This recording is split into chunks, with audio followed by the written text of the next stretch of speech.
Good morning, dear children. How are you?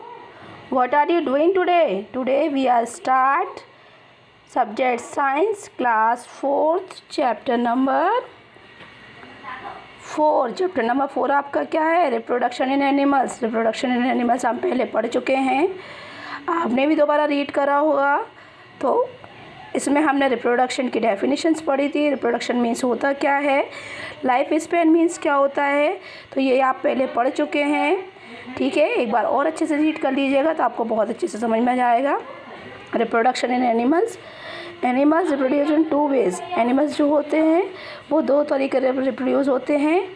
That animals that ले egg. Animals जो कुछ ऐसे हैं जो कि अंडे देते हैं. जैसे हमने पूरी एग की प्रोसेस पढ़ी थी कि एग का जो अंदर का पार्ट होता है, ये जो बाहर का पार्ट रहता है उसको सेल बोलते हैं. अंदर जो येलो पार्ट रहता है उसको योल्क बोलते हैं. वाइट पार्ट रहता है उसको एल्बुमिन बोलते हैं. और उसके अंदर येलो पार्ट के अंदर छोटा सा एक ऐसा आपको स्पॉट दिखाई देगा, उस स्पॉट को हम एम्ब्रायो बोलते हैं. ठीक है, तो ये हम पहले ही पढ़ चुके थे. आज की क्लास में हम कंटिन्यू करेंगे. आज की क्लास में हम कंटिन्यू करेंगे फ्रॉग की लाइफ साइकिल. क्या कंटिन्यू करेंगे? फ्रॉग की लाइफ साइकिल. तो अ फीमेल फ्रॉग ले 100 ऑफ एग्स. जो फीमेल फ्रॉग होती है वो एक बार में कितने एग्स देती है? 100 एग्स देती है. ठीक है, एंड लेक और पॉन्ड कहाँ पर देती है? लेक में देती है और पॉन्ड में देती है. These clusters of egg are called spawn. और जो इसके एग्स होते हैं, इसके जो अंडे होते हैं उनको हम क्या बोलते हैं? स्पॉन्स बोलते हैं. The eggs are surrounded by a jelly. और इसके जो एग होते हैं वो किससे सराउंडेड रहते हैं? जेली से. एक जेली मतलब एक लिपचिपा सा पदार्थ रहता है, उससे इसके एग जो रहते हैं वो बिल्कुल सराउंडेड रहते हैं, मतलब चारों तरफ से घिरे हुए रहते हैं.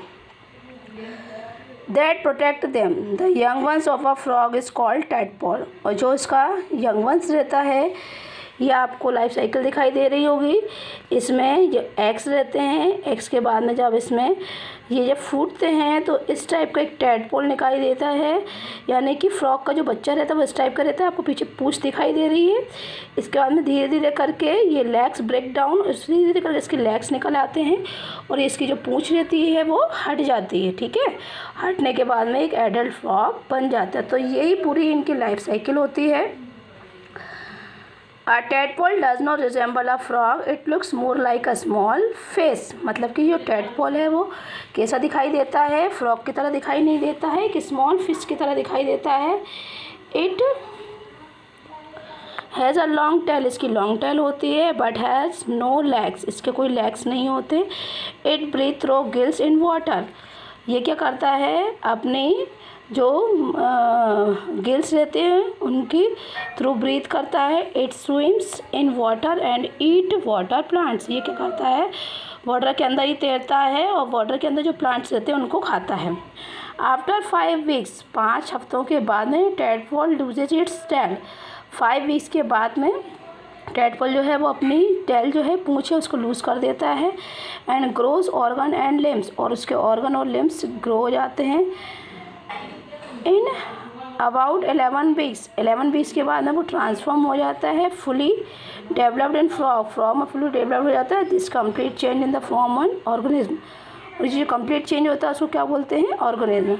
From the young stage to the adult stage is called metamorphosis. जो यंग स्टेज होती है उसको क्या बोलते हैं? मेटामॉर्फोसिस. क्या बोलते हैं? मेटामॉर्फोसिस. इसके बाद नेक्स्ट है insect. Insect such as butterflies, cockroach and grasshopper reduce while laying egg. The egg undergo various stage of development before transforming in an adult insect. So insect also undergoes metamorphosis. तो insect जो होते हैं उसमें आपने देखा होगा butterfly भी insect में आती है, कॉकरोच भी इंसेक्ट में आते हैं, ग्रासहॉपर भी इंसेक्ट्स में आते हैं. ये क्या करते हैं? रिप्रोड्यूस होते हैं और अंडे देते हैं. अंडे देने के बाद में इनकी वेरियस स्टेजेस में इसकी ट्रांसफॉर्मिंग होती है और इस स्टेज को हम मेटामॉर्फोसिस बोलते हैं. The sequence of development that taken in animals from the embryo the adulthood is called life span. इनकी जो एम्ब्रायो की जो एडल्ट स्टेज होती है उसको हम क्या बोलते हैं? लाइफ साइकिल बोलते हैं. क्या बोलते हैं? लाइफ साइकिल बोलते हैं. तो आप देख रहे हैं ये कॉकरोच की लाइफ साइकिल दी गई है. जो कॉकरोच की लाइफ साइकिल होती है इसमें 4 प्रोसेस कंप्लीट होती है। सबसे पहले जो एग होता है वो इस टाइप का होता है। एग के बाद में ये निम्फ होता है। निम्फ के बाद में ये धीरे धीरे आप देख रहे हैं छोटे छोटे से स्केल्स निकल के आ रहे हैं, तो ये कंप्लीट कॉकरोच रहता है। इसके ऊपर विंग्स निकल आते हैं, ठीक है। तो ये पूरी आपकी it does not have wings, the name said it's out covering number of times and change into an adult is an mounting. मतलब कि इसमें विंग्स तो नहीं रहते लेकिन बहुत सारे नंबर्स ऑफ चेंजेस आ जाते हैं इसके अंदर, इसकी बॉडी के अंदर। इसको हम माउल्टिंग बोलते हैं।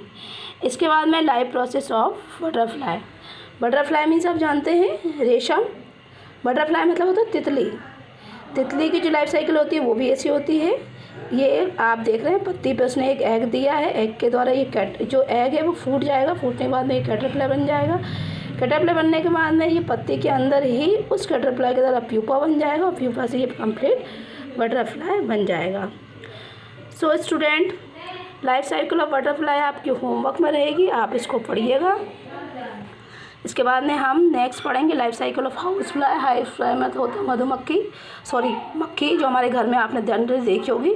बटरफ्लाई मीन्स होता है तितली। तो आप इन सब की लाइफ साइकिल पढ़ लेंगे। जितना भी मैंने आपको पढ़ाया, फ्रॉग की लाइफ साइकिल भी बहुत इंपॉर्टेंट है, आप इसको पढ़ेंगे। कॉकरोच की लाइफ साइकिल भी बहुत इंपॉर्टेंट है, आप इसको भी पढ़ेंगे।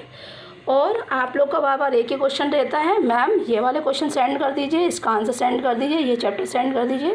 सो स्टूडेंट, होमवर्क बार बार सेंड नहीं किया जाता है। जब आपको एक बार सेंड कर दिया जाता है तो आप अपनी जिम्मेदारी से अपने कॉपी में नोट डाउन करा करिए, क्योंकि हमारे पास भी इतना टाइम नहीं रहता है कि हम आपको बार बार होमवर्क ही सेंड करते रहें, क्वेश्चन आंसर सेंड करते रहें। तो जिस दिन आपको जो होमवर्क सेंड किया जाता है प्लीज़ आप उसको उसी दिन कॉपी में नोट डाउन कर लीजिए। दूसरे दिन के लिए मत छोड़ा करिए।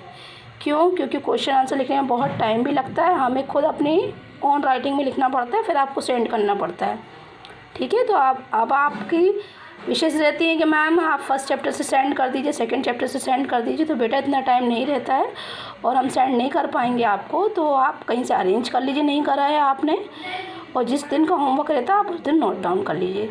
सो स्टूडेंट, आज की क्लास बस यहीं ओवर होती है। आगे का आप ये पढ़ के रखिएगा, इसको मैं एक्सप्लेन करूँगी, ठीक है। ओके, आज की क्लास यहीं ओवर होती है। Thank you.